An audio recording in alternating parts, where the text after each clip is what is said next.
Ahora sí les doy la bienvenida oficialmente. Em, bueno, hoy vamos a hablar de lo que es herramientas para ciencia abierta en el contexto del Open Data Day, que ahora les voy a contar un poquito más qué es para aquellos que no lo conozcan todavía. Esta es la agenda que vamos a estar siguiendo ahora. Voy a poner silencio en mi teléfono. Dos, dos. Esta es la agenda que vamos a ver hoy. Nos vamos a presentar y la idea es de nuevo que se presenten ustedes si pueden en el documento este de las notas interactivas. Después vamos a charlar un poquito de por qué es que nos interesa la ciencia abierta y vamos a tener las charlas de las chicas, de Erin y de Romy, más adelante. Nos presento muy brevemente. Esta soy yo, soy Julieta Michan. Soy de Argentina, soy bióloga de formación, trabajo actualmente como data scientist en el sector privado y estoy funcionando ahora como la coordinadora del Núcleo Regional de América Latina para la Open Knowledge Network, que es en este contexto, digamos, que organicé este evento. Después tenemos la primera charla la va a dar Erin McKiernan, que está acá también con nosotros, y es la directora de programas y estrategias de ORCA o del Open Research Community Accelerator. Y después la tenemos a Romina Coleman, que es la product owner del Open Data Editor, también para la Open Knowledge Foundation. Acá está de nuevo el link a las notas estas interactivas para que puedan ir dejando su información, que ahí dice de dónde son, dónde trabajan y redes sociales. Esto es simplemente una breve introducción para quienes no saben qué es el Día de los Datos Abiertos o el Open Data Day. Es un evento que se hace hace muchos años, todos los años, y se hace en todo el mundo. La idea es que grupos locales que trabajen con datos abiertos puedan armar eventos eh, para usar y promover datos abiertos en sus comunidades, ¿no? Ahora lo estamos haciendo virtual porque en mi rol como coordinadora del Núcleo Regional de América Latina, era mucho más inclusivo para América Latina hacer algo virtual que hacer algo local en mi ciudad. Y bueno, esto está, como les decía, uy, mira, me pasé a la pantalla de coso. A ver, ¿cómo muevo esto? Ahí está. Ahí ven bien, ¿no? Volvimos a la presentación. Joya. Esto lo organiza el Día de los Datos Abiertos de Open Data Day, lo organiza la Open Knowledge Foundation a través de la red de Open Knowledge, que acá les dejo también. Ahora les paso el link a la presentación, pero igual creo que está linkeado en alguna de las notas que les compartí. Les dejo algunos links que pueden llegar a ser de utilidad. El directorio global, que es donde tenemos registrados un montón de profesionales que trabajan con datos abiertos y con conocimiento abierto en general, en caso de que quieran chusmearlo y ver si alguno de los temas de los profesionales que están ahí les interesan y se pueden poner en contacto para averiguar, para preguntar lo que sea. Después tenemos el repositorio de proyectos, que es justamente es una recopilación de proyectos que trabajan con conocimiento abierto. El blog, para compartimos un montón de noticias, actualizaciones, y después el mail de la red por si quieren escribirnos. Entonces, les comentaba que el Open Data Day está organizado por la Open Knowledge Foundation a través de la network. Y la realidad es que hoy en día la red tiene poca vinculación en general con el sistema científico y con prácticas de ciencia abierta. Hace unos años creo que no era tan así, pero siento que se ha perdido un poco el contacto. Tenemos, en principio, pocos representantes de América Latina en la red, eh, y después tenemos también pocos representantes que trabajen en el sistema científico, o particularmente con ciencia abierta a nivel global. Así que un poco por eso fue que salió esta idea de trabajar algo sobre ciencia abierta e invitarlas a las chicas, a Erin y a Romy, que nos ayuden un poco con esto, ¿no? Y después quería charlar el tema de por qué ciencia abierta. Primero, hoy chicos, perdón, estoy con una sola pantalla, entonces no sé manejar las cosas acá. Em, Primero, ¿qué es la ciencia abierta? Así como a líneas muy generales, lo pensamos como un conjunto de principios y prácticas, obviamente para compartir conocimiento científico, pero es un conjunto de esto, de un montón de términos, un montón de conceptos que incluyen la colaboración, el acceso abierto, datos, código, educación, publicación, sí, un montón de cosas. Acá está el link de un toolkit de la UNESCO que habla de ciencia abierta, para conocer un poco más del tema. Y entonces, ¿por qué es que hablamos de ciencia abierta? Básicamente porque lo que consideramos es que toda la ciencia debería ser ciencia abierta, que la ciencia abierta es como la ciencia tendría que ser, porque el conocimiento pertenece a todas las personas, a todas las comunidades que se ven afectadas por los descubrimientos científicos, por el conocimiento generado a través de todos este tipo de investigaciones. Eh, ya enfocados a cuál es el beneficio para quienes investigan, la replicabilidad, que podamos replicar los mismos experimentos en un montón de laboratorios de lugares del mundo. Obviamente va a generar más visibilidad, impacto en investigaciones y abrir las puertas a colaboración con otros grupos de trabajo. Va a facilitar obviamente la organización de quienes trabajan en investigación. No sé ustedes, yo el tiempo que hice investigación, mi forma de organizar mis resultados, mis datos, todo era tirarlos en una carpeta de Google Drive de dudosa organización y rogar que después los encuentre. Tenía todo desorganizado, todo tirado por todos lados. eh, y las prácticas de ciencia abierta, que obviamente usar todas estas herramientas y prácticas relacionadas con ciencia abierta no implican necesariamente que tengamos que o publicar los datos o utilizar todas las herramientas, pero de a poquito podemos ir sumando algo de esto a nuestra investigación cotidiana, ¿no? A modo de subir los datos a repositorios, usar control de versiones, identificadores persistentes, son todas cosas que van a facilitar la organización y si eventualmente queremos compartir otras cosas, ¿no? Pero después obviamente tenemos un montón de limitaciones. Este taller, este evento está enfocado a América Latina. Entonces, el idioma siempre va a ser una limitación a la hora de acceder a herramientas, eh, porque, bueno, nada, uno nunca se va a sentir lo suficientemente cómodo con un segundo idioma como con su lengua materna, eso es lógico, y la realidad es que en América Latina el acceder a una educación de inglés que te ayude para esto está súper relacionado con la situación socioeconómica que tuvimos mientras crecimos, ¿no? Si nos pudieron mandar a inglés privado, cómo fue el inglés en nuestras escuelas. Entonces ya de por sí es una barrera que excluye un montón de personas, ¿no es cierto? La limitación del conocimiento técnico, hay muchas cosas que o implican saber programación o conocer cómo funciona un repositorio o en dónde. Y lo mismo la falta de herramientas, ¿no? Si no conocemos cuáles son estas herramientas, nunca las vamos a poder usar. Y esto ya, si queremos hablar de ciencia abierta a nivel global, eh, implica un cambio cultural y sistémico que va más allá de nuestras prácticas, pero por lo que sí podemos empujar un poco y pedir, ¿no es cierto? Bueno, esa era la brevísima introducción que quería hacer, lo que quería contarles para que estemos como todos en el mismo lugar. Así que la voy a dejar de compartir, voy a ver el chat, a ver si alguien escribió o preguntó algo. Igual después si pueden, si alguien quiere desmutearse y hablar y preguntar, no hay problema. Pero bueno, esa es la introducción. Quería saber si alguien tiene algo para agregar, algo para comentar, para preguntar. Estoy viendo la presentación y grabación. La presentación está, sí, igual después se la mando de nuevo y cuando esté la grabación, seguramente se lo suba como la invitación del calendar y lo junte como están las notas ahí, me parece. Mm, bueno, y si alguien tiene ganas de hacer alguna pregunta o alguna acotación, alguien que ya trabaje con ciencia abierta y quiera sumar algo a la conversación, estaría buenísimo. Y si no, le voy a dar la palabra a Erin para nuestra primera charla.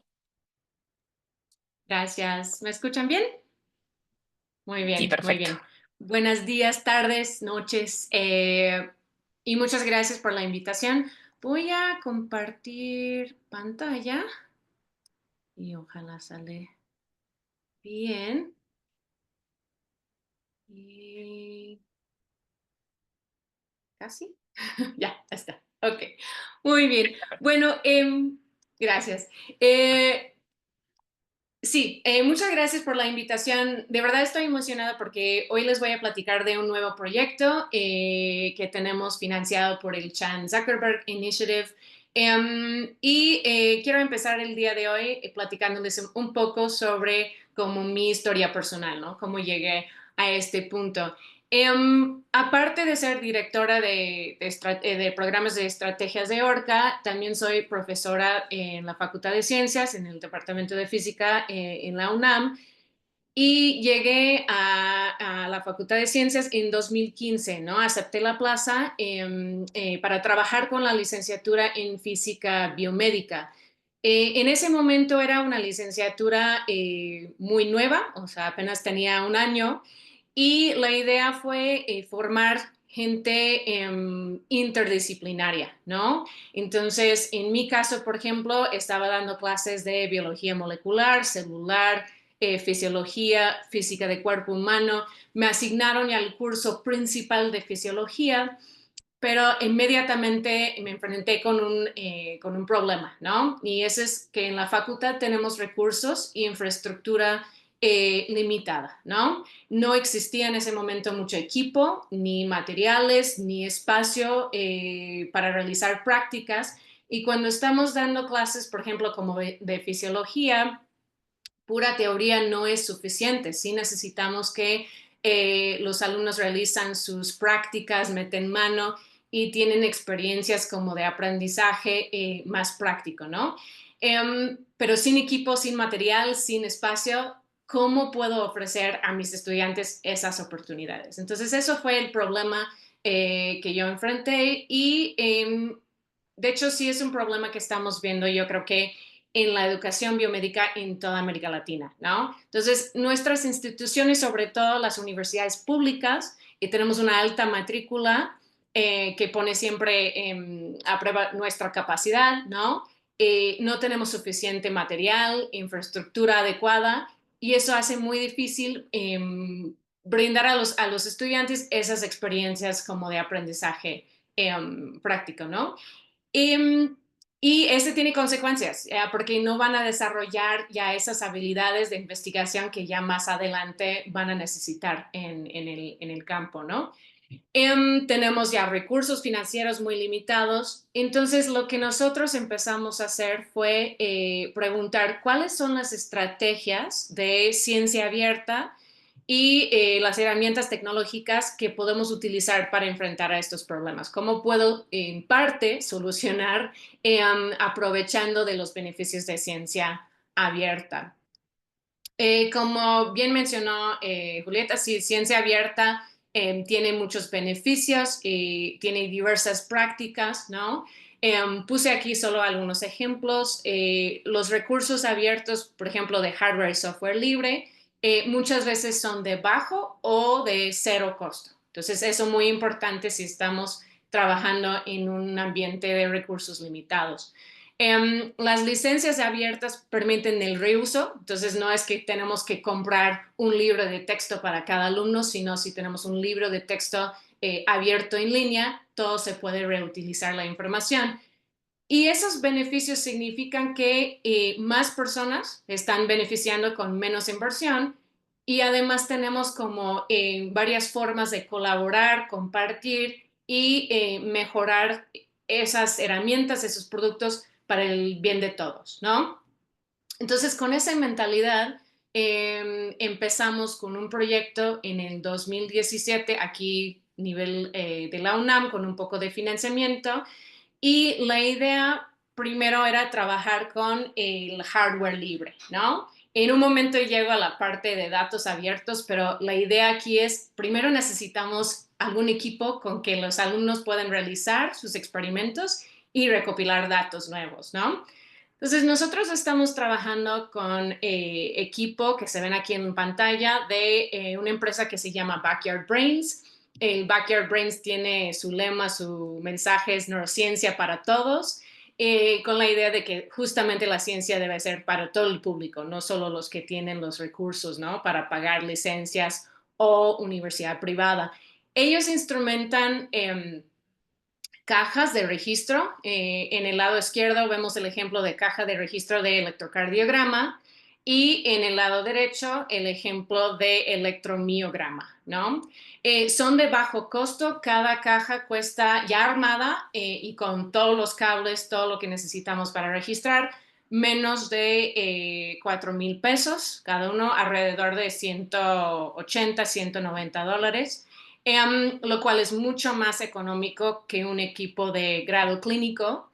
Pero como también es hardware libre, nosotros estamos pensando en fabricar por un costo de 400 pesos, mucho más económico, ¿no?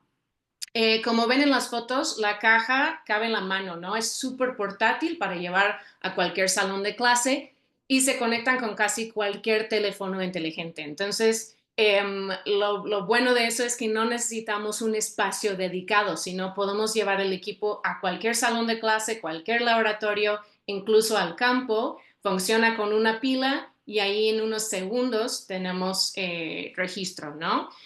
Eh, Registramos con software libre, no requiere ninguna licencia, no tiene costo, y el hardware libre para justamente tener ya equipo de bajo costo y poder instrumentar ya nuestro propio equipo aquí dentro de la UNAM.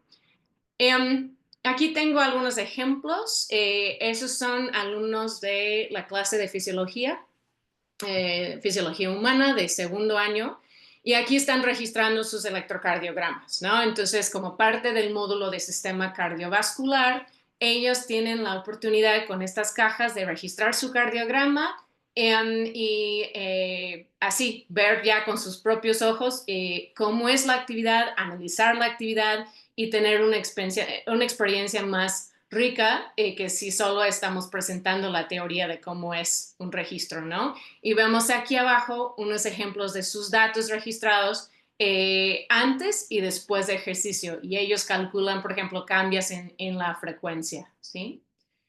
Tenemos aquí otro ejemplo. Ese es de la clase de física de cuerpo humano, en que estaban estudiando física del ojo y registran lo que se llama electrooculograma, en que registran el movimiento de dipolo del ojo. Entonces, si gira los ojos a la derecha, registra un potencial con cierto signo, y a la izquierda otro potencial con el signo opuesto, ¿no? Entonces también pueden analizar cómo cambia la señal con el movimiento del ojo. Y aquí son otros ejemplos. Ese es muy divertido porque aquí están registrando electromiogramas, actividad eléctrica de sus músculos esqueléticos. Entonces ponen electrodos en bíceps, en tríceps, en pantorrilla, antebrazo, macetero, y ahí realizan una cantidad de diferentes experimentos dentro de su clase. Entonces, masticando chicle, lucha de brazos, y ellos ven en tiempo real cómo esa activación de su músculo está asociado con actividad eléctrica ahí en el registro. Entonces, ellos mismos realizan el experimento, diseñan en diferentes experimentos, diferentes formas de, por ejemplo, fatigar sus músculos, y al final tienen datos que se pueden analizar, ¿no? Un último ejemplo aquí es ya registro simultáneo de miograma con espirometría. Con espirometría están registrando cambios en volumen de aire que entra y sale a los pulmones, y registrando simultáneamente su electromiograma de abdomen, ¿no? Entonces, viendo algo de mecánica de respiración, ¿sí? Entonces, la idea es que están participando en ese proceso de aprendizaje, y lo bueno es que al final tenemos una cantidad de datos que podemos publicar, compartir con otros y analizar, ¿no? Entonces, lo que hicimos con ese proyecto fue publicar en línea todos los paquetes, ¿no? Por técnica: cardiograma, miograma, oculograma, y cada carpeta tiene su conjunto de materiales, datos, código, prácticas escritas, etcétera. Todo bajo licencias abiertas y ya con condiciones que permiten el reuso, ¿no? Um, Dentro del repositorio, aquí tengo un ejemplo en que vemos los datos de miograma que registraron los alumnos durante su clase de fisiología, ¿no? Entonces, ellos sí vienen, esos datos sí vienen de un alumno que registró de su músculo bíceps, ¿no? realizando contracciones intermitentes y vemos aquí cada contracción. Y además tenemos el cuaderno en Jupyter con un código abierto que enseña al alumno cómo abrir los datos, graficar los datos y después analizar sus datos, ¿no? Entonces tenemos todo un paquete ahí que permite desde cero, realizan el experimento hasta el final cuando analizan sus datos.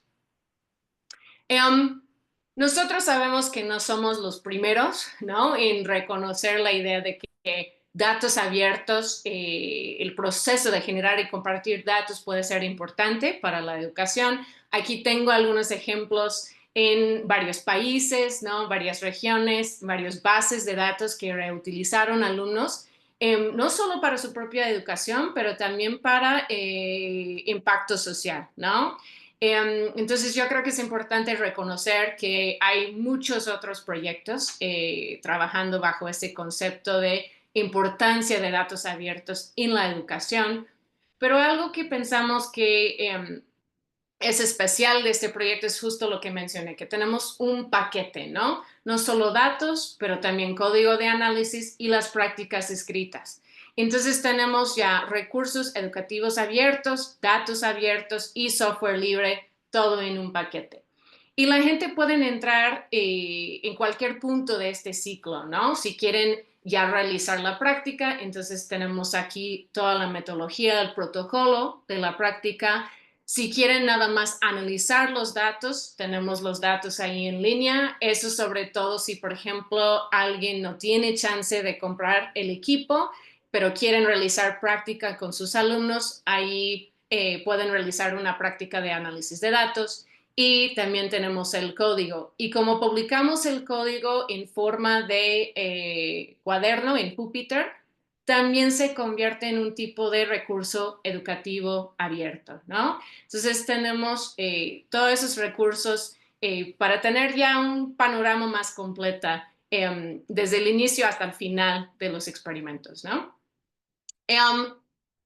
Y sí, lo que empezamos a como visualizar con este proyecto son las conexiones entre diferentes prácticas de la ciencia abierta, ¿no? Entonces traté, y perdóname, ya todavía no tengo chance de cambiar la figura de español, justo hablando de problemas de idioma, pero aquí vemos que, por ejemplo, hay varias conexiones, ¿no?, entre generar recursos educativos abiertos, generar datos abiertos, generar código y así. Por ejemplo, si genero el código dentro de mi cuaderno de Jupyter, eso se transforma en una forma de recurso educativo abierto. Gente pueden reanalizar los datos o incluso mejorar nuestro código ya inventando nuevas formas de análisis, ¿no? Entonces, todas las prácticas conectadas y vemos que los datos abiertos son una parte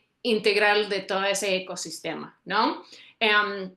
Entonces, nosotros consideramos que es muy importante que los alumnos tienen chance de generar esos datos, pero también aprenden la importancia de compartir sus datos en línea para que otros puedan beneficiar de esos datos, ¿no? Entonces, lo que hicimos fue, al final de este proceso, publicar un paper que describe ya cómo generamos dentro de la universidad mayor capacidad para enseñanza, para investigación, con esos enfoques de ciencia abierta, ¿no? Con el hardware abierto, con el software libre. Y este paper tiene como toda la estrategia que utilizamos y dónde quedamos con el financiamiento previo, ¿no? Lo que ahora es muy emocionante es que eso nos lleva al proyecto nuevo. Lo que vemos aquí es que en marzo del año pasado, el Chan Zuckerberg Initiative anunció como este nuevo como ya proyecto de financiamiento. Estaban pidiendo información a los que trabajan en ciencias biomédicas aquí en América Latina, y solicitaron como algunas propuestas y de allí aprobaron nuestra propuesta. La idea de este proyecto, que dura 2 años, es ahora llevar el proyecto que nosotros hemos realizado a nivel local a otras partes de la UNAM, a otras instituciones en México y en el segundo año sobre todo a otras instituciones en América Latina. Queremos capacitar a los profesores para que ya entiendan cómo implementar esas prácticas de ciencia abierta en sus clases, cómo generar datos, cómo realizar las prácticas con sus alumnos, cómo generar los datos, compartir los datos, trabajar con el código, todo lo que hemos visto ya que tenemos en paquete, ¿no? Entonces, la idea sería como de dos formas. Una, estamos ya de alguna forma educando la siguiente generación de investigadores cuando trabajamos con los alumnos, pero también capacitando a los profes y ojalá en un momento llevan alguna de esas prácticas también a sus programas de investigación. Entonces, objetivos del proyecto, la idea sería promover el uso de hardware libre, como esos aparatos de Backyard Brains, para poder realizar prácticas como de cardiograma, miograma, etcétera, en salón de clase y ojalá ya instrumentar también nuestras versiones de bajo costo.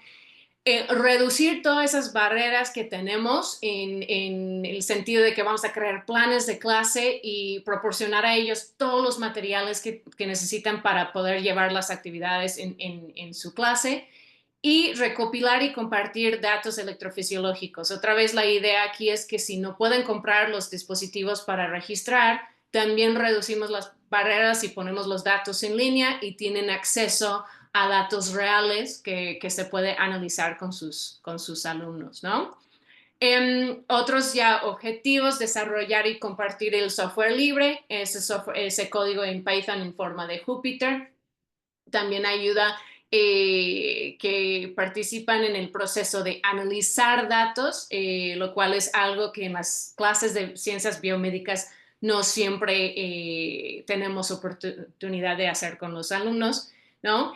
Actualmente estamos piloteando esas prácticas con alumnos y docentes de la UNAM, recibiendo retroalimentación. Acabamos de hacer una serie de prácticas en, por ejemplo, la Facultad de Medicina, con 300 alumnos. Ya tenemos bastante comentarios para ir mejorando las actividades y ya después justamente la idea es ampliar el proyecto y ya llevarlo a otras instituciones en México y después a otras instituciones en América Latina. Y vamos en esa parte, vamos a contratar un coordinador en la región centro-sur para apoyarnos con el proyecto. Entonces, ¿qué podemos ofrecer nosotros como parte de ese proyecto financiado? Como ya vieron en el repositorio, ya tenemos prácticas experimentales computacionales ya desarrolladas con protocolos, datos y código. Falta traducir todos los materiales, estamos en eso, pero la idea sería tener las versiones en inglés y español de todo lo que tenemos disponible en el repositorio. Y sí, sobre todo tenemos bastantes datos, cardiogramas, miogramas, registrar y todos los metadatos que explican ya a la gente cómo reutilizar los datos, ¿no? También podemos ofrecer asesoría y coordinación de prácticas para sus clases, también para sus profesores. Y como ya sabemos que es más fácil realizar esas actividades de forma presencial, nosotros tenemos financiamiento para realizar visitas a sus universidades. Entonces, si les interesa que nosotros llegamos y realizamos prácticas o talleres ahí, por favor avísame, esa es la idea, ¿no? Y ya el último, aquí tenemos un pequeño fondo para adquirir y donar equipo a algunas carreras y grupos de profesores que están participando, ¿no? Sobre todo si empezamos a fabricar ya estas cajas de bajo costo, vamos a tener más oportunidad de donar y así cada clase, cada grupo ya puede generar sus propios datos y no solo depender de los datos que tenemos en el repositorio, ¿no? Entonces, hay varias formas de participar en ese proyecto. Tenemos talleres, pueden participar en talleres, estamos pensando en presenciales, tanto en línea, ¿no? Solicitar una demostración, plática para su grupo, también puede ser presencial o en línea. Pilotear algunas de las prácticas que tenemos. Igual en el repositorio tenemos los protocolos completos, así se puede realizar la actividad. proporcionar retroalimentación sobre esos materiales educativos, contactándonos, o también tenemos algunas encuestas, tanto para alumnos y profesores. Em, Integrar las prácticas en sus temarios, ¿no? La idea es que si les parece bien esas actividades, que ya se vuelven como parte de su curso, ¿no? Incluso podemos colaborar en diseñar nuevas prácticas, ¿no? Nosotros tenemos ya un base de prácticas, pero siempre estamos pensando en otras actividades según las necesidades de enseñanza y otros programas, ¿no? Y ya finalmente estamos pensando en un modelo como Train the Trainers, como ser un entrenador, entrenadora, capacitando a otros profesores y estudiantes de sus instituciones. Y así la idea sería que el proyecto ya llega a cada esquina y tiene un mayor impacto en nuestra región. Entonces, si les interesa, por favor, siempre me pueden escribir un correo. Pongo también en el chat mi correo aquí de Orca, o igual mi correo de la UNAM. Y aquí tenemos una encuesta como una expresión de interés, si quieren ya registrarse, y nos ponemos en contacto con ustedes para ver cómo podemos apoyar a ustedes o sus instituciones, ¿no? Entonces, con eso cierro y muchísimas gracias por su atención. Buenísimo, Erin. Muchísimas gracias. Estuvo buenísimo y me parece que es un ejemplo hermoso de justamente esto mismo que decís, unir un montón de prácticas distintas, metodologías distintas, con un fin súper complejo eh, y re valioso. Gracias. Bueno, abrimos el piso a preguntas, así que adelante, si quieren o escribir, acá tenemos una pregunta escrita que ahora la leo, pero si no, si quieren levantar la mano o desmutearse, preguntar lo que sea, si quieren prender las cámaras también, así no hay tantos cuadraditos negros. Bueno, la primera pregunta era, Claudia escribió muy buen ejemplo de Open Data and Science para la educación. ¿Cuánto tiempo les tomó la implementación de las herramientas para los alumnos? Con eso, no sé si, Claudia, te refieres a como todos los paquetes, o sea, el desarrollo de las prácticas y todo. Si ese es el caso, iniciamos en el 2017, y tardamos como un par de años, ¿no? En ya desarrollar todas las prácticas, tener escritas como las actividades, compilar los datos. Pero seguimos trabajando en eso, ¿no? Siempre se puede mejorar. Entonces sí es un proyecto que lleva varios años, pero yo creo que sí, ya la parte como principal de desarrollo de actividades fue como de un periodo de 2 años, más o menos. Está buenísimo también que, de nuevo, como la idea de estas prácticas de ciencia abierta y de educación son la colaboración, no reinventemos la rueda, ¿no? Que si alguien tiene ganas de hacer lo mismo, un taller, se pueden usar las mismas herramientas que Erin contaba. Sí, exactamente. Y la idea sí es, todo es modular. Entonces, si solo quieren ya una práctica, una pieza de una práctica, no sé, una función del código, también se puede reutilizar y modificar, ¿no? De la forma que les parece bien. Buenísimo. Una pregunta si tú crees que es adaptable a laboratorios ciudadanos. Yo creo que sí. De hecho, la empresa de Backyard Brains, su idea al inicio fue como no solo llegar a universidades, ellos realizaron talleres en primarias, en prepas, en centros comunitarios, como eventos de divulgación, ¿no?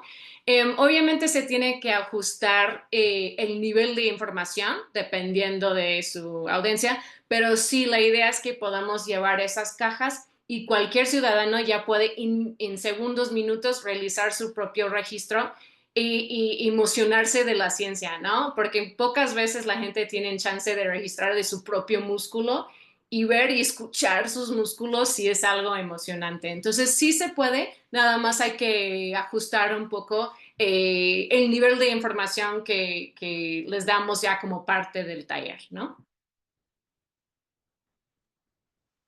Buenísimo. Y leo la pregunta de Julio que dice, ¿cómo ha sido la respuesta de los estudiantes ante este panorama? ¿Ya están familiarizados con la cultura abierta?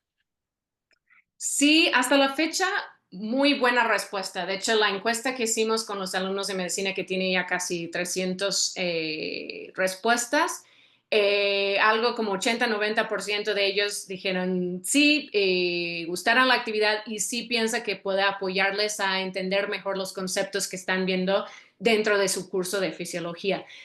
Sobre la parte de ciencia abierta, la cultura abierta,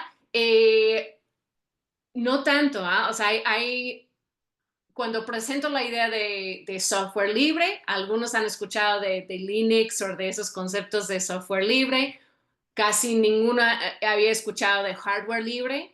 Entonces, para ellos es algo totalmente nuevo, ¿no? Pero también estamos viendo que al final de la práctica, al final de esta actividad, ya dicen que ya se entiende mejor esas ya estrategias de la ciencia abierta y sus posibles usos. Entonces también estamos muy emocionados de ver ese resultado porque eso era la idea, ¿no? Que aparte de enriquecer su educación en ciencias biomédicas, van a aprender algo sobre ciencia abierta. Parece que sí está funcionando. Pero ya, estamos muy tempranos en el proceso, pero sí. Buenísimo. De nuevo, si alguien quiere desmutearse y preguntar, buenísimo. Yo leo por si no tienen ganas de hablar, pero siéntanse libres de desmutearse. Yo tengo una pregunta para Erin. Eh, Me gustaría saber si hay resistencias internas en la universidad, desde qué punto de vista, porque muchas veces lo que pasa es que cuando uno dice, vamos a abrir los datos, es como que, por más que sean datos abiertos, es como que dicen, no, pero cuidémoslos, como tratemos de primero verlos nosotros y te encontrás esas resistencias y cómo las enfrentás.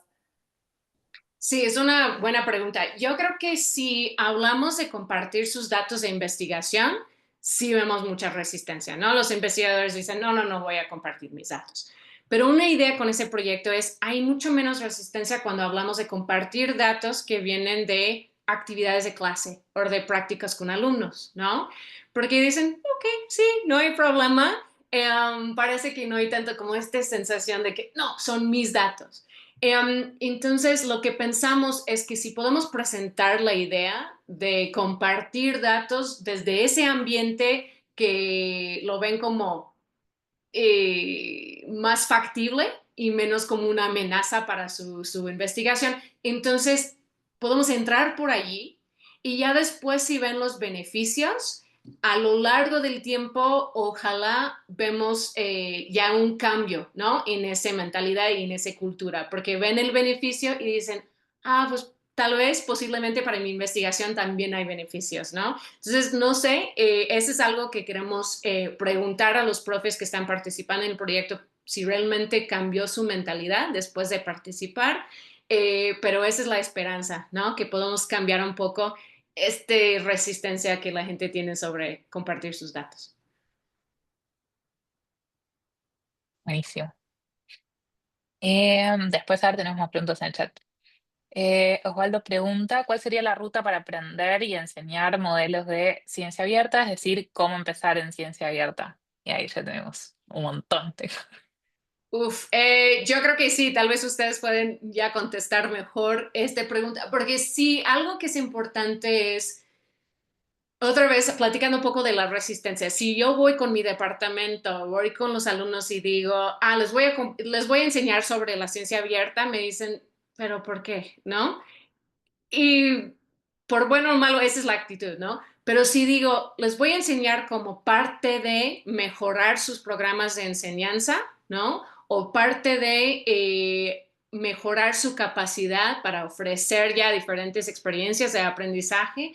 Entonces, parece que la gente están más abiertas en ese sentido de participar, ¿no? Entonces yo creo que sí hay muchos, por ejemplo, este currículo de NASA Tops, de Turing Way. Hay muchos currículos sobre la ciencia abierta que sí son buenísimos, pero yo creo que nosotros estamos enfocando más en ciencia abierta como herramienta para llegar a sus metas de educación y investigación, ¿no? Con esa perspectiva, creo que hemos tenido ya más éxito, sobre todo en esos ambientes donde sí hay resistencia.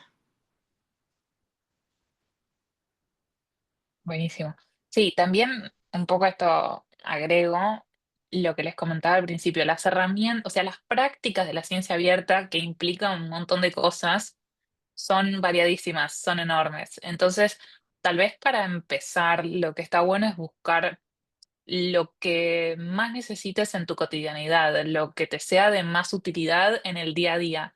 Si lo que usas es código, bueno, tal vez aprender control de versiones, aprender GitHub. Si lo que más usas es datos, tal vez aprender repositorios de datos, aprender Zenodo, aprender esas cosas. Eh, si lo que querés hacer es validar datos, aprender Open Data Editor, que nos va a mostrar Rami en un ratito. Eh, Como que dependiendo de lo que te sea de mayor utilidad en tu día a día, enfocarte en eso y después podés ir agregando la cantidad de herramientas que quieras y hacer toda la suite de ciencia abierta. Em, Rosalinda escribió en el chat, pero ahí levantó la mano, así que si quiere hablar, adelante. Sí, hola, buenos días. Muy interesante, muy claro y qué gusto que estén trabajando también acá en la UNAM. Quisiera yo saber qué experiencias o qué nos pueden compartir con relación al trabajo con los profesores, a la formación o capacitación de los profesores.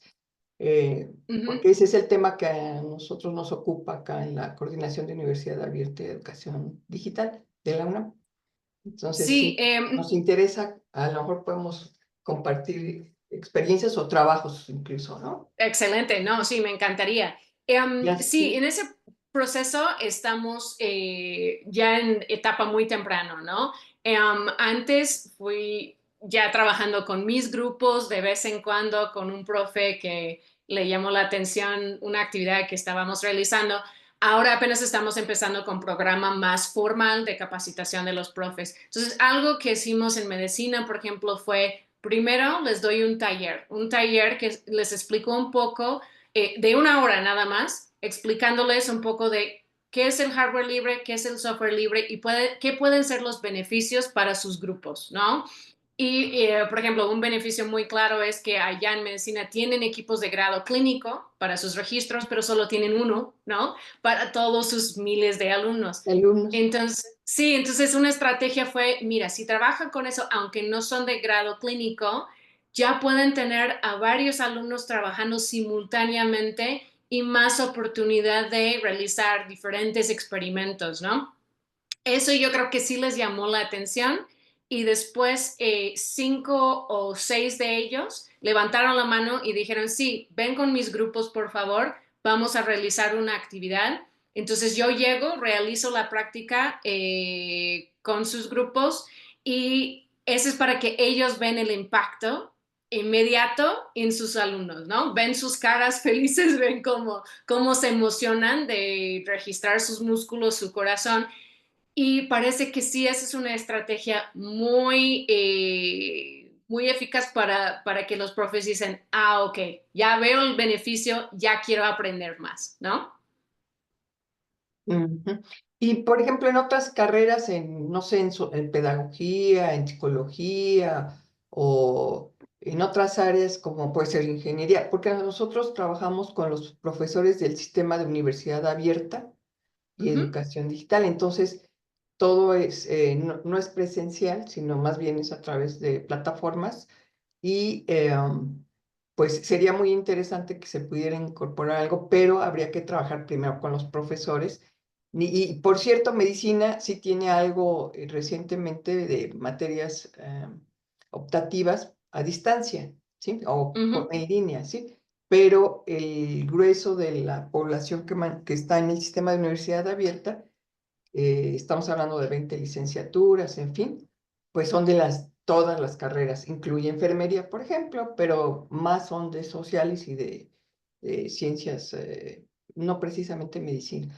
Entonces, Sí. habría que ver qué sería, porque sí, es muy emocionante lo que se hace en medicina. Yo soy médica de formación inicial y soy pedagoga. Entonces, padrísimo, a mí me hubiera encantado estudiar así hace 40 años, ¿no? Desde luego, escuchar, ver, en fin, pues es impactante y muy cercano a la realidad, ¿no? Sí. Entonces, pues a lo mejor habría que comentar más adelante, no sé, gracias. Sí, sería excelente trabajar con otras disciplinas. Esa es la idea también, que pensamos que podemos fomentar como ese trabajo interdisciplinario, ¿no? Actualmente estamos trabajando dentro de Facultad de Ciencias con la licenciatura de Física Biomédica, ojalá con biología, también con matemáticas aplicadas, porque esa es una nueva licenciatura también en que dices, bueno, los alumnos pueden ver la parte aplicada, pero desde el inicio realizando sus propios experimentos que muchas veces no tienen chance dentro del departamento de matemáticas, ¿no? Y después analizar sus datos. Entonces, sí nos interesa la parte de llegar a otras disciplinas. Y Ok, la parte de hacer talleres en línea, yo creo que también podemos pensar en cómo podemos modificar algunas actividades para que se pueda ya realizar algunas actividades en línea. ok, pues Gracias. me encantaría después contactar. Gracias. Perfecto. Después en el documento con las notas les dejamos también la información de Erin para que se puedan contactar y las páginas web para que puedan acceder y ver toda la Gracias. información, sí. Gracias. Y ahí les dejo su mail en el chat. Yo les voy a compartir acá el link de las notas de nuevo por si quieren ir agregando preguntas para que después vayamos charlando, pero así ya pasamos al taller de Romy, que nos va a estar contando sobre el Open Data Editor, porque bueno, la idea de este evento también era traer herramientas prácticas que se puedan usar en la cotidianidad y que tengan una barrera, o sea, que no sea tan complejo acceder, por eso no vemos nada de programación, lo que sea, ¿no? Algo que requiera poco conocimiento técnico desde el punto de vista del manejo de datos particularmente, pues sabemos que es algo súper complejo. Así que nada, la dejamos a Romy y ahora les pongo el link a las notas para que le agreguen preguntas a Erin si quieren saber algo más. Gracias, Juli. Y Erin, genial todo lo que estás haciendo. O sea, me copa, muy bueno. Yo les traigo una herramienta en particular que se llama Open Data Editor. ¿Cómo empezó esto? Antes de mostrarles la herramienta, bueno, básicamente sabemos las personas que trabajamos con datos que en algunas organizaciones tenemos equipos técnicos que manejan software, construyen código para chequear si esos datos están bien, pero también dentro de las organizaciones o los colectivos hay personas que no tienen esas habilidades técnicas necesarias para poder hacer estos chequeos. Entonces, lo que hicimos en Open Knowledge Foundation fue crear el Open Data Editor, que ya se los voy a mostrar en un segundito, justamente para eliminar como esa barrera en el control de los datos. Primero que nada, sé que está en el documento, pero les voy a pasar acá por el chat el link para que puedan ir viendo la aplicación. Y un comentario general de cómo empezamos a trabajar esto antes de ir al demo precisamente. El año pasado, ya había, en 2023, Open Knowledge Foundation lanzó la versión beta de la aplicación. La aplicación tenía entre 7 y 8 funcionalidades, o sea, se podía trabajar con datos de mapas, se podía trabajar con artículos de inteligencia artificial, se podía trabajar con tablas, con un montón de cosas. Y el año pasado, Open Knowledge dijo, bueno, a ver, tenemos que como que fomentar más el uso de la aplicación. ¿Qué podemos hacer? Entonces, antes de hacer cualquier modificación en lo que es la app, que es, claro que es una app local, lo cual es una ventaja en términos de privacidad y al funcionar localmente los datos están en la computadora, en las computadoras de las personas, no se conectan a ningún servidor. Lo que hicimos fue pasar más o menos 2 meses haciendo entrevistas a distintas personas que trabajaban con datos, personas no técnicas, por lo menos no técnicas desde el punto de vista de que no sabían nada de código, para empezar a hacerles preguntas del estilo de cómo trabajas con las tablas, cuáles son los problemas que enfrentás cuando trabajas con datos, cómo haces para verificar la calidad de una tabla, usas filtros, empezás a revisar las celdas uno a uno. Bueno, y el resultado de toda esa investigación de usuario lo que nos arrojó es que básicamente estamos enfrentando los mismos problemas que teníamos hace 10 años. ¿Qué quiere decir esto? Que todos pasamos muchísimo tiempo en las tablas para ver los problemas que tienen las tablas antes de pasar a la etapa de análisis de los datos. Entonces, lo que decidimos en ese momento es quitar todas las funcionalidades que tenía adicionalmente el Open Data Editor y transformarlo en una herramienta que permita validar datos en sentido técnico, que quiere decir básicamente chequear errores en las tablas. Antes de ir a la aplicación, un poco de contexto de qué errores chequea, que ya se los voy a compartir mi pantalla, a ver si se puede ver por aquí. Acá está. Esta es la guía del Open Data Editor, que también está en el documento que tiene Juli, pero una de las cosas que va a chequear la aplicación es, por ejemplo, si hay algún nombre, algún título de la columna que no está en el dataset, o sea, en la tabla que suban. Si hay nombres que estén duplicados en las columnas, o sea, columnas de un archivo, imagínense tener un archivo que tenga 100 columnas y de manera rápida suben la tabla al Open Data Editor y el Open Data Editor les puede decir rápidamente si existen columnas que tienen el mismo nombre. Cuando hay, por ejemplo, filas completamente vacías, y esto es un caso súper interesante porque esta mañana y ayer también estuvimos descargando datasets de portales abiertos y muchos datasets de portales abiertos tenían este problema. Tienen muchas filas para atrás, digamos, y muchas filas de más para abajo. Y esto genera problemas con el trabajo de datos. Y, por ejemplo, cuando falta algún dato en una celda específicamente o cuando hay una celda de más en el archivo.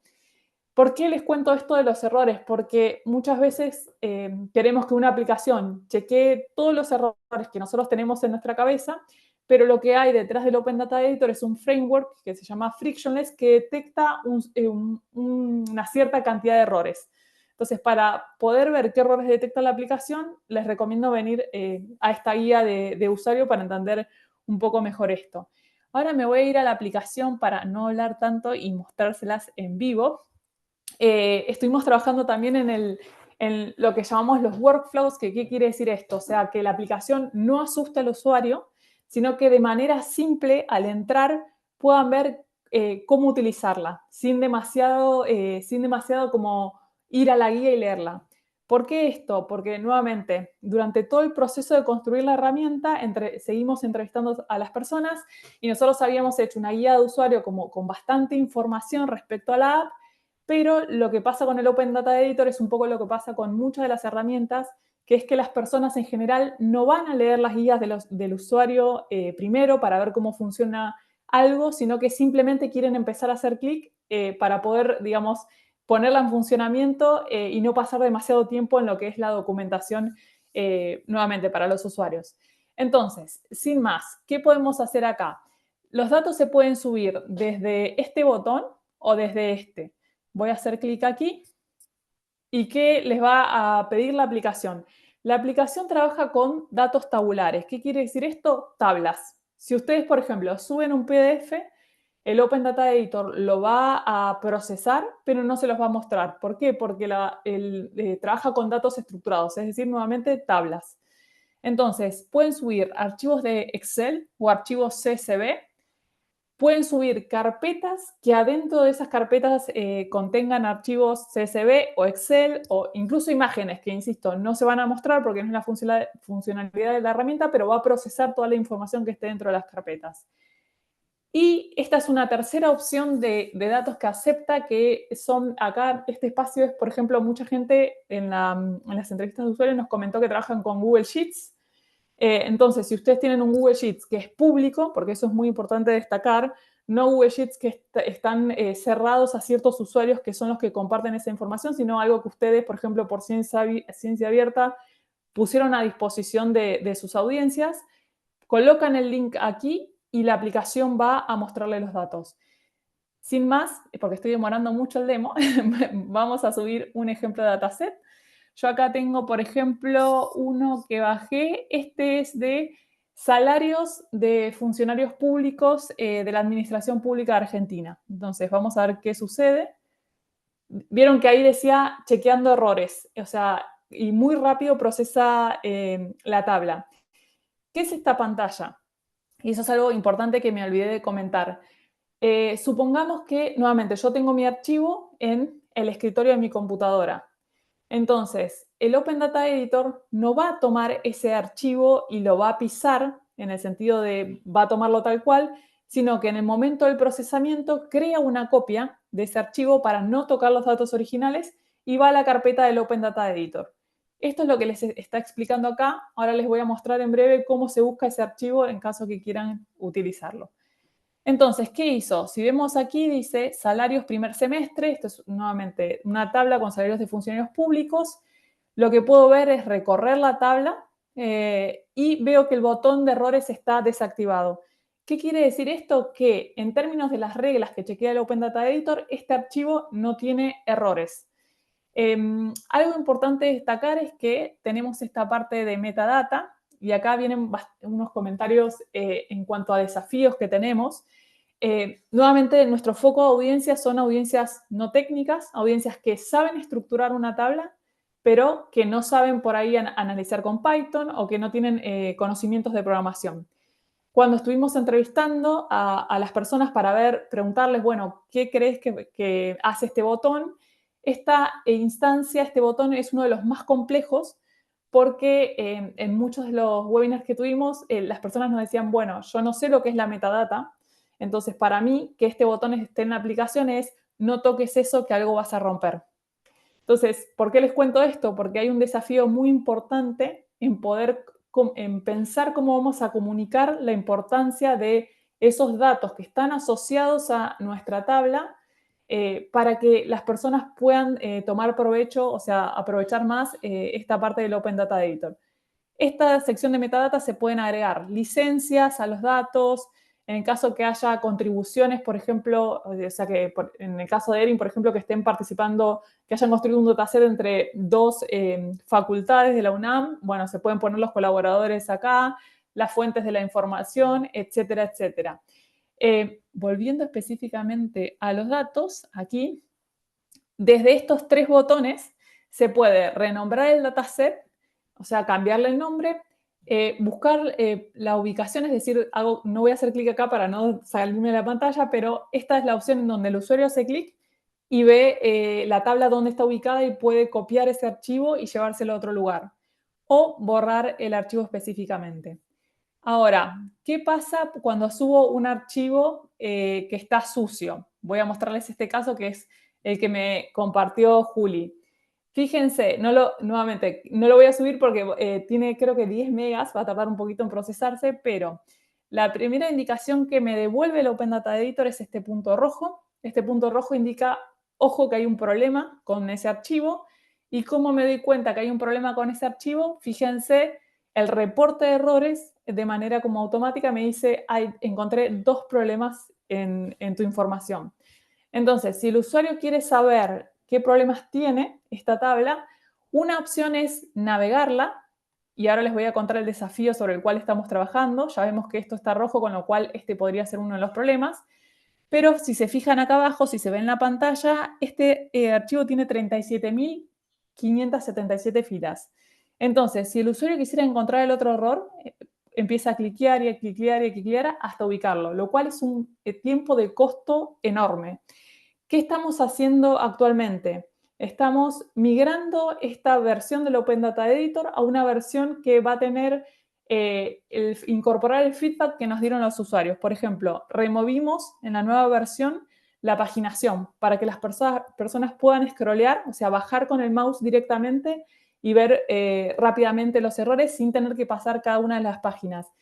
Que esto era algo que nosotros queríamos cambiar, pero ¿qué pasaba? Teníamos una restricción del software libre que usábamos, que básicamente el software desapareció del repositorio, se borró, y esta parte de la paginación era una parte paga que como el software se vendió a una empresa, no podíamos contactar, ponernos en contacto con quienes habían creado el software para que nos pudieran como habilitar la posibilidad para sacar la paginación.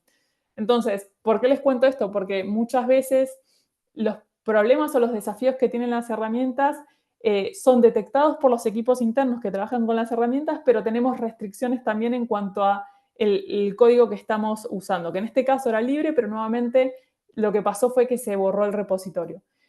Sin demorarme mucho más en esto, ¿qué hago? Puedo hacer clic como usuario en Errors Report y acá, nuevamente, en base a las reglas que utiliza esta aplicación, y aclaro mucho esto porque, nuevamente, busca errores en términos de los errores que están listados en la parte de atrás del Open Data Editor.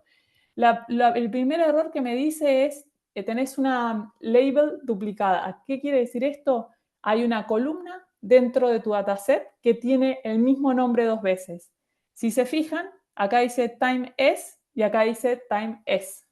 Probablemente lo estoy diciendo mal, tiene otra pronunciación, es un dataset muy complejo y técnico, pero fíjense que de manera automática ya les dijo, independientemente de la cantidad de columnas que tenga la tabla, que hay 2 columnas que tienen el mismo nombre y que eso puede ser problemático. Y por otro lado, acá, otro tipo de error, que nuevamente uno de los desafíos y lo que vamos a trabajar mucho más este año es en explicar estos errores de manera no técnica al usuario, pero para traducir este error que me tira acá es que básicamente, supongamos, el archivo está pensado para que en esta columna eventos exista un texto y acá hay un número. Entonces, algún problema hay en esta fila que claramente si hay texto, si es todo de texto y hay un número, ahí tenemos un problema. Entonces, de manera simple y rápida, procesó la información, estas 37.000 filas, y me detectó estos errores. Vayamos a ver otro ejemplo que les quería mostrar. Aquí, por ejemplo, nuevamente, que era uno de los que estaba en la guía de usuario que teníamos, que tenemos columna 1 y columna 1 como nombre del archivo. Entonces, si vamos a Errors Report, vemos que efectivamente nos dice que hay 2 columnas que tienen el mismo nombre. Preguntas que me pueden hacer, me voy adelantando ya a un par de preguntas que pueden aparecer en el chat. ¿Puedo editar en el Open Data Editor y modificar cosas? Sí, se puede, pero las funciones son mínimas. ¿Qué quiero decir con esto? Tuvimos mucha reflexión interna respecto a cuánta cantidad de permisos de edición incluíamos en el Open Data Editor.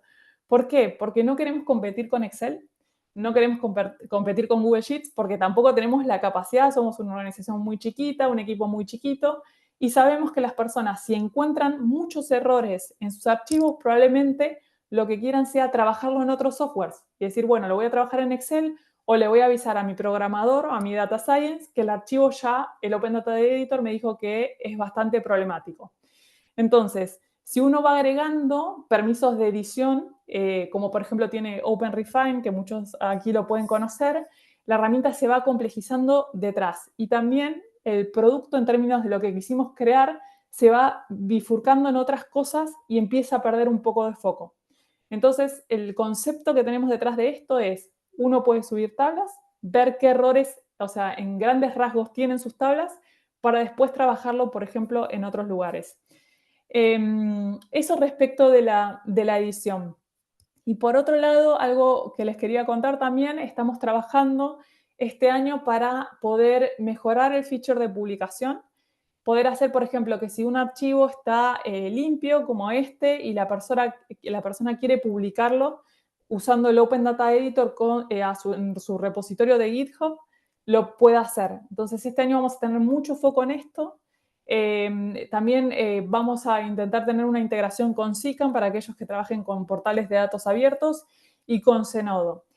Y acá sí viene un punto muy importante, no me quiero extender mucho, pero esto me parece importante también para, si ustedes tienen equipos que están trabajando con inteligencia artificial, nosotros cuando empezamos a entrevistar a las personas para ver cómo trabajaban en datos, lo que obviamente nos decían todos, y yo misma trabajando con datos, es no quiero que se meta la inteligencia artificial en mis datos, por ejemplo, si soy periodista, porque necesito preservar mi información, personas que son activistas lo mismo, no quieren que la inteligencia artificial consuma sus datos y además todos estos problemas de la alucinación que pueden tener este tipo de herramientas.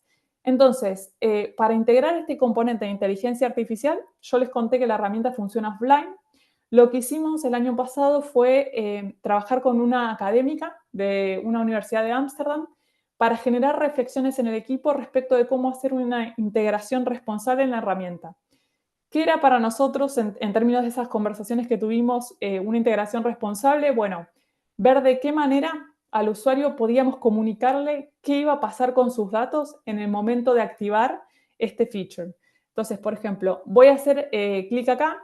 Lo que les va a decir la herramienta es, si vos procedés, lo que va a pasar es que el Open Data Editor va a compartir algo muy concreto, que es el nombre de tus columnas, sí, el nombre de las columnas de tu archivo, sí, el nombre de tus columnas, para poder mejorar, proveer mejores sugerencias en términos de cómo nombrar estas columnas.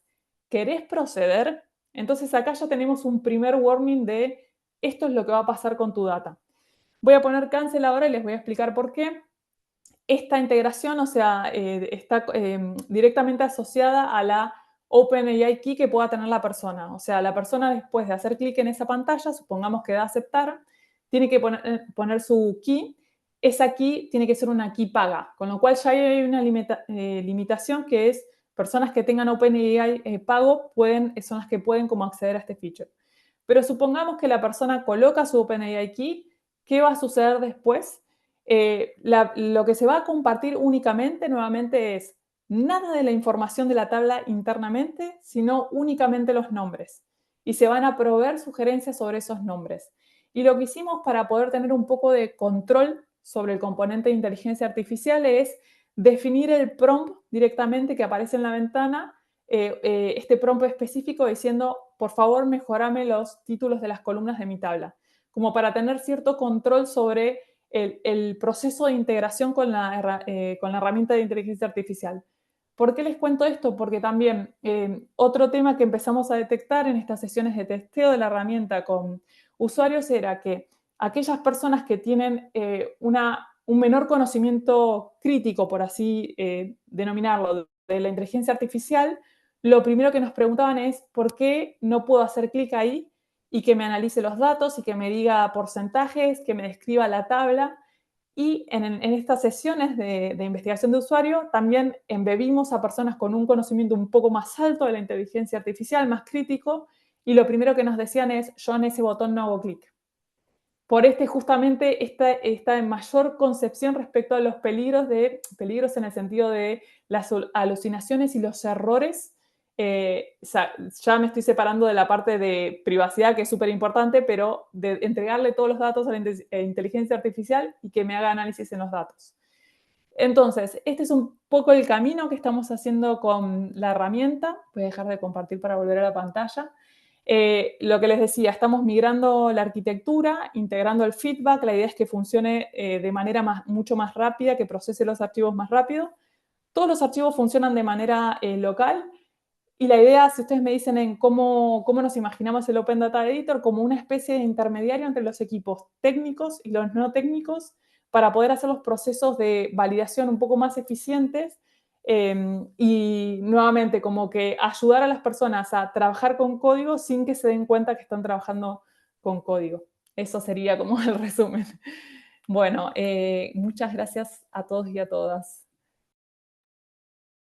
Buenísimo, Romy, muchas gracias. Iba a comentar algo. Que quería agregar antes de las preguntas que Romy comentó un montón de cosas que obviamente no tenemos tiempo para entrar en detalle ahora, que es lo que es frictionless, que es de todo como la base del Open Data Editor, que es Frictionless Data, que es algo que la Open Knowledge viene trabajando hace un montón de años, que les dejé los links. Les dejé un link en el documento de notas a una charla que dio Lily Winfrey, que era la Product Owner de Frictionless Data hace unos años. Una charla que dio hace unos años también explicando el trasfondo de Frictionless, por qué es que surge y contando justamente estos temas de validación de datos. Que bueno, nada, eso. Son los orígenes del Open Data Editor, pero Frictionless ya eran paquetes de código, era más complejo, entonces justamente el Open Data Editor existe para facilitar el acceso a Frictionless en general. Así que en las notas se lo dejé abajo de todo y después le dejé también una charla que dio Sara Petty, que también trabaja con la comunidad de la red Open Knowledge, que dio en un congreso el año pasado contando cómo fue toda esta historia del desarrollo de la aplicación, por si les interesa saber un poquito más. Y ahora sí, si quieren hacer alguna pregunta, adelante. Acá tenemos, Romy, ¿quieres leer vos el chat o te voy leyendo como quieras? Ahí estaba viendo una, me puedo haber pasado, pero a ver. Creo que Moreira comentó que se ve mejor desempeño que en OpenRefine. Son herramientas distintas. Siempre tenemos la pregunta de OpenRefine en los webinars y ahí quiero contar algo. Yo he usado OpenRefine para mi trabajo y lo que, por lo menos desde el lado del usuario, mi sensación es que para usar OpenRefine uno tiene que tener un conocimiento mucho más elevado respecto de técnicas de limpieza de datos, por ejemplo. Ejemplo, la función de clustering, de mergear, como de ver errores similares, eso no es fácilmente identificable por cualquier usuario. Entonces, lo que quiero decir con esto es que son herramientas complementarias, porque, por ejemplo, alguien puede subir su tabla y tener una versión general de la cantidad de errores que tiene, y después si ve que la tabla es muy problemática, que tiene 999 errores o lo que sea, ahí se da cuenta que tiene que moverse a una herramienta más poderosa, porque el Open Data Editor solo te dice esta visión general de cómo está tu tabla en términos de errores, para poder hacer la limpieza en una herramienta como OpenRefine. Las dos son, yo lo que creo es, a ver, ventajas de las dos, que las dos trabajan localmente, entonces los datos están en la computadora del usuario, pero nuevamente no lo vemos como pelea, lo mismo con Excel, porque muchos de los comentarios también para que sepan, los comentarios de las personas cuando empezamos a desarrollar la herramienta era que querían ver la parte de visualización de las tablas del Open Data Editor como se veía en Excel. Entonces decidimos no luchar contra eso. ¿Por qué? Porque las personas están muy acostumbradas a trabajar con Excel, están muy acostumbradas a trabajar con Google Sheets. Entonces, si el foco de un equipo que desarrolla una herramienta es cambiar esa mentalidad para visualizar las tablas de una manera distinta, obviamos un problema mayor, que es como que la herramienta sirva para verificar errores en los datos. Entonces, este tema que pusimos las columnas un poco en gris en la parte de arriba y al costado, como para tratar de emular la interfase que tienen las softwares similares, tiene que ver con este acostumbramiento que tiene la gente a usar otras herramientas y que espera las herramientas que se crean que un poco el look and feel sea el mismo que en esas. Me reextendí, pero creo que respondí. No, no, para nada, está buenísimo. Si quieres te leo la siguiente pregunta, que también es de Julio. Dice, tengo un par de preguntas. ¿Existe un estándar de reglas de datos abiertos en los que se basa el Open Data Editor? Yo realizo curación de conjuntos de datos. Entiendo que esta herramienta me podría ayudar para validar estructuralmente los datos de tablas. Un poco lo respondió Julia ahí. Como la estructura de validación es el framework de Frictionless. Es decir, son estas, creo que son aproximadamente 10 reglas que nosotros integramos en el Open Data Editor, como esto de buscame que las columnas no estén repetidas, buscame que no existan filas vacías, como un cierto tipo de reglas que son las que va a chequear el Open Data Editor en las tablas. Buenísimo. Después, Sergio pregunta, ¿tienen previsto ofrecer cursos de formación tipo Train the Trainer o la discusión de la herramienta se basará únicamente en su documentación? No, la idea es que vamos a tener varias cosas que no conté. En estos momentos, la semana pasada empezamos 5 pilotos en organizaciones. O sea, yo siempre digo que una de las características más notables del Open Data Editor es que no estamos creando una aplicación en un garage, como es que en general como se ve la creación de las aplicaciones de datos, sino que en todo el proceso de creación volvemos a los usuarios y les preguntamos qué les parece, qué feedback tienen, etcétera, etcétera. ¿Por qué? Porque hay muchas, ¿cómo se dice? Assumptions, o sea, muchos preconceptos propios que tenemos nosotros respecto del lenguaje de las herramientas y que al trabajar mucho tiempo también con una herramienta uno ya hay errores que no ve. Entonces, ¿por qué les cuento esto? Porque en estos momentos estamos trabajando con 5 organizaciones que están piloteando la herramienta. ¿Qué quiere decir esto? Están integrando el Open Data Editor en sus data workflows, es decir, en sus procesos de datos, para ver en qué funciona, en qué no funciona y nosotros lograr compilar feedback para mejorar la herramienta en todo 2025. Y esto trae también aparejado este proceso de que en algún momento del año vamos a abrir calls también para hacer sesiones de testeo de las herramientas y webinars para ayudar a las personas a usar el Open Data Editor. Estamos esperando un poco, ¿por qué? Porque la idea es lanzar la nueva versión, o sea, la versión con una arquitectura mucho más simple y con este feedback integrado ya del año pasado, hacer un primer release a fines de marzo, principios de abril, y recién ahí, con el feedback de las organizaciones que están haciendo el piloto, vamos a priorizar el backlog, es decir, qué cosas ir mejorando y abrir el juego también para entrenar. Porque entrenar en este momento también, si la herramienta tiene problemas, puede generar más caos de lo que está resolviendo. Entonces estamos esperando un poco, pero sí, la idea es como entrenar y hacer webinars también para acercarla más a las organizaciones y que puedan usarla. De todas maneras, si hoy se la quieren bajar, está disponible en el link que puso Juli y pueden testear la herramienta, la pueden bajar en Windows, en Mac, en Linux, en el sistema operativo que tengan.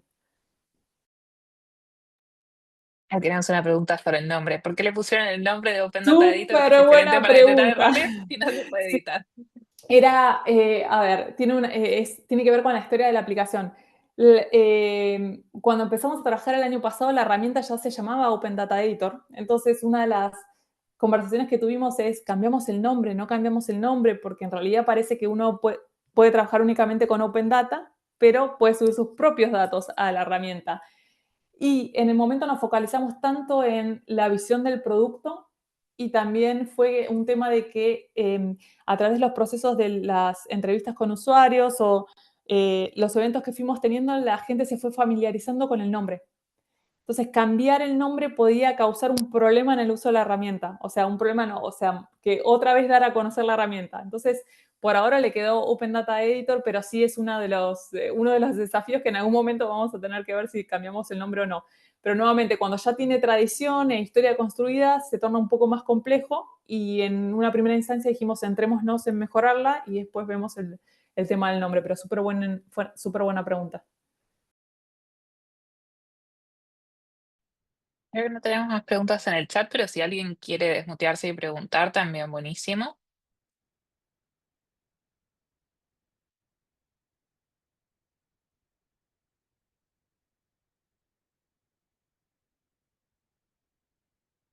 Em, yo lo que les voy a dejar, les voy a copiar por millonésima vez el link a las notas, pero porque me gustaría, si quieren dejarnos algún feedback sobre qué les gustaría escuchar, porque digamos, para la idea esta de hacer este evento era justamente volver a conectar a la red Open Knowledge con la comunidad científica. Perdón, Rami, te voy a despinear porque aparte, pobre, si no te estás mirando a vos misma todo el tiempo. Em, Nada, de nuevo, articular la comunicación de la comunidad científica con este tipo de herramientas.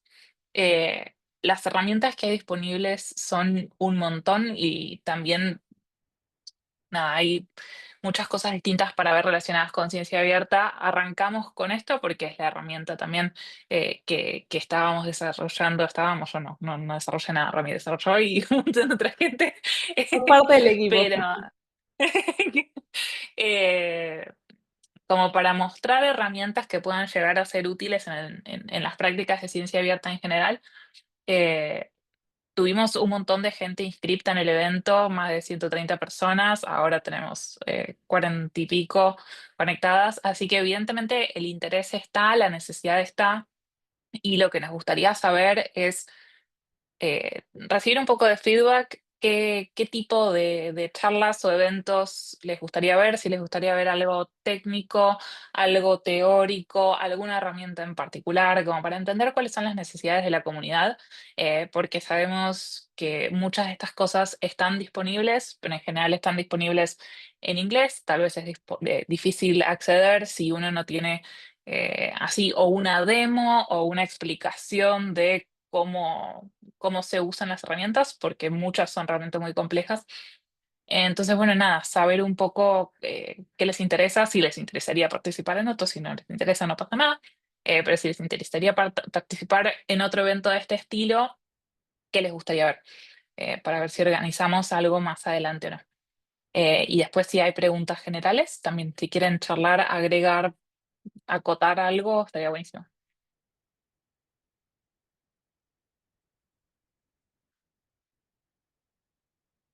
Pero puedo mencionar algo ahora que Obvio. Maribel habló de validar datos, algo súper interesante que descubrimos, y les cuento un poco al inicio del proceso. La herramienta en el inicio tenía un botón que decía validar. Entonces, cuando empezamos a trabajar la herramienta, yo decía, chicos, ¿qué es validar? Entonces me decían, Romy, es obvio, validar datos, o sea, nunca lo escuchaste, es como, sí, pero yo vengo trabajando en datos, pero yo no hablo de validar, yo hablo de chequear errores. Entonces, ¿qué hicimos? Como que tuvimos esa conversación de que para algunos era claro, para mí no, decidimos lanzar una encuesta. O sea, a personas random decirles, ¿me podés decir qué significa validar para vos? Y de esas personas que respondieron, solo una supo explicar que validar era esto de chequear errores en los datos, básicamente. Entonces eso, que era como nuevamente un poco de, nos tuvimos que sacar ese lenguaje que ya estaba construido dentro del equipo, como para decir, esto no es entendible, y cómo también, no, o sea, no era solo crear la herramienta de, en sí misma de, bueno, ¿cuál es la visión de la herramienta? ¿Quién va a ayudar? Sino también como cómo bajar esa barrera del lenguaje técnico que muchas veces tienen los códigos, que ese lenguaje se extrapola y va a las herramientas. Y eso asusta a las personas en el momento de usarlas. Entonces ese proceso también de discusión y conversación sobre el lenguaje fue súper interesante. El tema este del lenguaje lo venimos charlando un montón últimamente, porque obviamente pasa muchísimo dentro de la comunidad científica que uno se acostumbra a usar determinados términos y asume que todo el mundo los entiende, sabe de qué están hablando, que obviamente no es así, pero aún peor cuando la comunidad científica intenta comunicar conceptos, ideas a gente que no pertenece a la comunidad científica y se genera una brecha enorme. Entonces está buenísimo empezar a trabajar eh, con lenguaje más, no quiero decir sencillo, porque no es una cuestión de simplicidad o complejidad, sino lenguaje que se use normalmente, más común, más accesible, eh, para no generar esta distancia entre la comunidad científica y el público, que es el que se beneficia con los descubrimientos, con el conocimiento y que le es absolutamente relevante, pero le da miedo acceder a eso porque suena complicado y difícil. Sí, Sergio, levantaste la mano. Sí, aportando un poco a lo que venís diciendo, me parece que es interesante que en definitiva ese es el espíritu de la ciencia abierta, y que es una pregunta que siempre lo tenemos que hacer, que es ¿a quién dejamos afuera?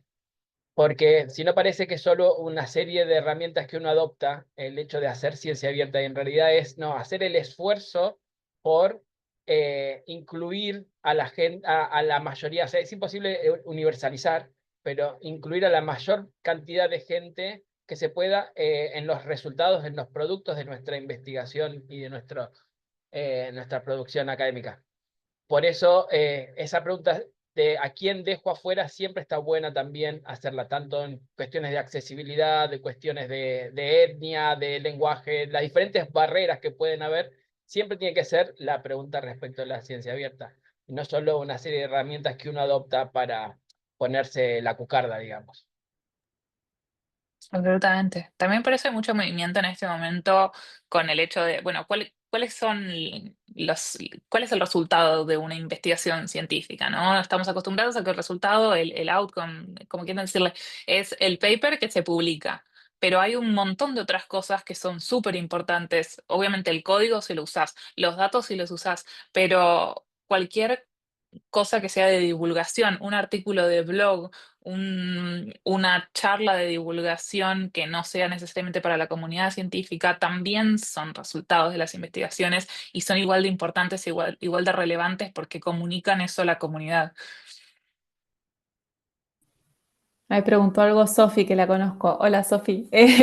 Sí, muy buena pregunta. Lo que el Open Data Editor te va a validar en caso de que subas una tabla con entrevistas con datos cualitativos es, no te va a chequear si tenés errores dentro de los datos desde el punto de vista de falta una Y, falta un signo de pregunta o lo que sea, sino va a mirar el tipo de dato esperado por la columna. Es decir, por ejemplo, si esa columna espera un dato numérico, porque hay en otras texto y encuentra texto en alguna de las celdas, te va a mostrar rápidamente que en una celda hay un problema, por ejemplo.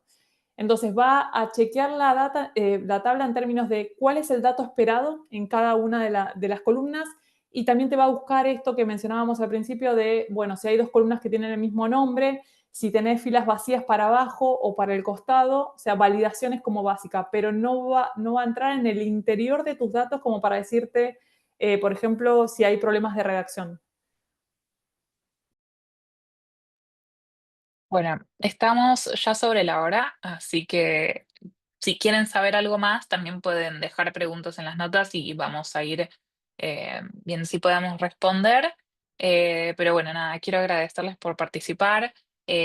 Les vamos a compartir la grabación cuando esté. Yo creo que la forma más fácil de que les llegue a todas las personas que se inscribieron es poniendo el link a la grabación en Drive en la misma invitación. Así de última queda ahí disponible, pero cualquier cosa voy a ver si hay otra forma mejor para hacerlo.